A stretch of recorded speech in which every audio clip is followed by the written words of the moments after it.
muitas vezes as questões são trazidas até nós com a utilização de termos em inglês. Stalking, por exemplo, é um termo em inglês que tem se popularizado de uma maneira geral, a população ouve falar. Mas exatamente o que significa e qual é a relação que isso tem com a internet? O professor Rafael Valentino, que é advogado, é criminalista, é pós-graduado em Direito Processual e professor da Universidade Presbiteriana Mackenzie. Doutor Rafael, muito obrigado aqui por atender o Jornal Nova Brasil.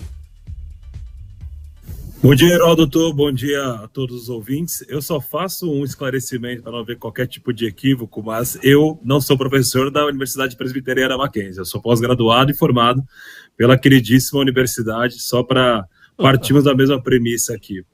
Dito isso, Heródoto e ouvintes, o stalking é mais uma expressão inglesa que surge na nossa sociedade, tal como fake news, por exemplo. Acho que hoje todo mundo já se familiariza muito bem com a expressão fake news, notícias falsas, para traduzir aqui de maneira simples. Stalking hoje é nada mais do que a perseguição, inclusive o crime de perseguição. Esse é o nome do crime que é previsto na nossa legislação. No que consiste o crime de perseguição ou stalking, que é a forma como ele é até bastante referida, talvez mais referida na internet. É uma perseguição reiterada com o intuito de ameaçar, atormentar a vida da vítima. Isso tem acontecido comumente em casos envolvendo a perseguição de ex-namorados ou namorados contra mulheres. Até por isso que o legislador tomou um cuidado de criar até uma cláusula de aumento de pena relacionada a esse crime de perseguição, quando ele for praticado em razão no contexto da violência de gênero contra a mulher, em razão da condição do sexo feminino, entre outras circunstâncias relacionadas a esse crime. Agora, o crime de perseguição, talvez a palavra-chave aqui, Heródoto e ouvinte, seja a reiteração.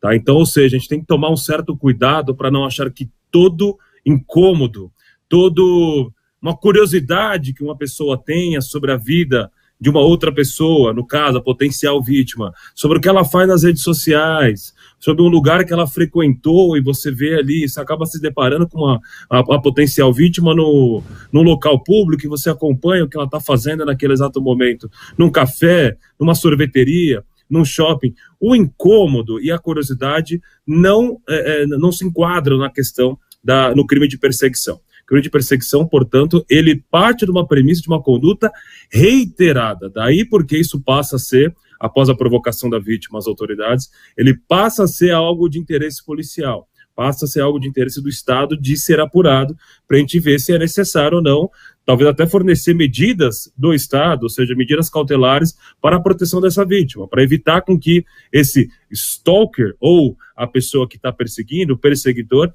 ele mantenha uma certa distância dessa vítima, ele ou ela deixe de acompanhar a vítima em determinados lugares, se aproximar a tantos metros da vítima por um tempo que for necessário essa medida, até aparecerem indícios de que não há mais necessidade de uma atuação do Estado. De maneira geral, acho que é isso que a gente pode falar sobre o crime de perseguição.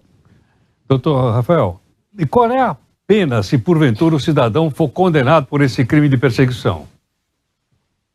A pena hoje prevista a pena geral é a pena mínima de 6 meses a 2 anos de detenção. Quando eu digo pena geral, porque, novamente, a legislação prevê algumas circunstâncias agravantes, entre elas se a vítima for mulher e o crime de perseguição ocorrer em razão dessa condição do sexo feminino. E aí, nesse caso, numa situação de agravante, a pena aumentada na metade.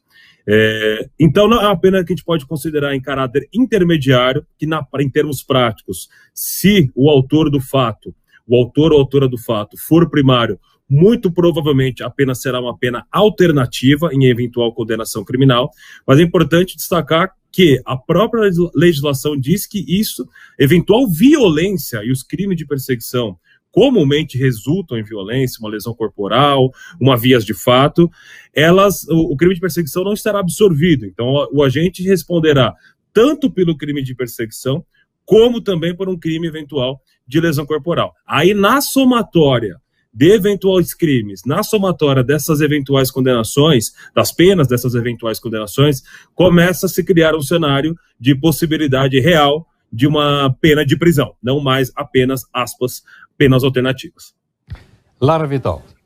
Bom dia, Rafael, tudo bem? Bom dia, tudo bem, Lara? Tudo bem. A minha dúvida é a seguinte, o senhor falou sobre a questão do agravamento, quando você tem lesão corporal e etc. Quando a gente tem uma questão de acompanhar, como você disse, que a gente não pode confundir o stalker e o acompanhamento de uma pessoa da vida da outra nas redes sociais. Mas quando você tem uma questão de, eu já vi acontecer, a pessoa, ela tá meio que obcecada por outra, e aí ela que é uma pessoa pública, ou enfim, ela começa a difamar a imagem da outra, utilizando a questão da perseguição. Isso entra também dentro da lei, a questão da perseguição? A pessoa pode ser considerada um stalker sem lesar corporalmente outra pessoa ou não? Pode, perfeitamente. Tanto que a legislação, o que ela quer dizer ali com relação a cumprirá a pena pelo crime de perseguição sem prejuízo de eventuais penas relacionadas à violência. Ela não está dizendo que se não houver violência, não haverá a perseguição. Por exemplo, trazendo aqui, se outros delitos vierem a ser cometidos no contexto de um stalking, da perseguição, isso não quer dizer que o autor estará amparado aí, está tudo no mesmo bolo, para usar uma linguagem mais clara, está tudo no mesmo bolo, tudo no mesmo contexto, então, aspas, eu pratiquei apenas o crime de perseguição. Claro que tudo isso é meio interpretativo, vai depender de caso a caso, tem juízes que terão um entendimento um pouco mais rigoroso, alguns juízes podem ter um entendimento um pouco mais flexível, de achar que está tudo no mesmo contexto. O que a gente pode falar numa premissa inicial é que, não, cada crime que eventualmente vier a ser praticado, resultando em violência física ou não, ou até mesmo em violência psicológica, que é um outro crime também que veio junto na esteira aí do crime de perseguição, o agente responderá por todas essas ações. Exatamente. Doutor Rafael, muito obrigado. Muito obrigado, Heródoto e ouvintes. Um ótimo dia. Muito obrigado. Doutor Rafael Valentim, advogado, criminalista, pós-graduado em Direito e Processo Penal pela Universidade Presbiteriana Mackenzie. Ficou muito claro também. E até uma pergunta de uma jovem é melhor do que a minha, porque o stalking está muito mais para ser definido pela Lara do que definido por mim. E acho que a pergunta foi muito, muito, muito procedente. Foi muito, muito bacana.